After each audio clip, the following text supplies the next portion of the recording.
Hi అండి. YouTube కోసం నేను వీడియోలు తీసుకున్న ఫోటోలు తీసుకున్న ఇలా పెట్టుకొని తీస్తూ ఉంటా. కొంతమంది అలా వెళ్తూ ఉండగా మమ్మల్ని తీయద్దు అని ఇలాగ దాచేసుకుంటారు. అదే వాళ్ళు మాత్రం యూట్యూబ్లో ఇన్స్టాగ్రామ్లోని టిక్టాక్లోని పెట్టుకోవడానికి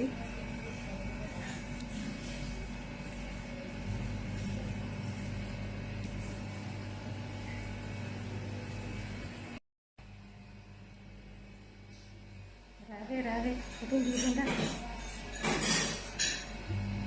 ఎన్ని పోజులు నవ్వు వస్తుంది నాకు. ఇంకా మీకు కూడా ఎవరైనా ఎలా చేస్తారా కామెంట్ చేయండి. ఎదటోళ్ళు కెమెరాలో మామూలుగా ఫేస్ కనపడడానికి ఫేస్ ఇంకా మేము తీసామో లేదో కూడా వాళ్ళకి తెలియదు. మేమేదో తీసుకుంటుంటే వాళ్ళు ఏదో తీసేసినట్టు తీయద్దు అంటారు. పురుష్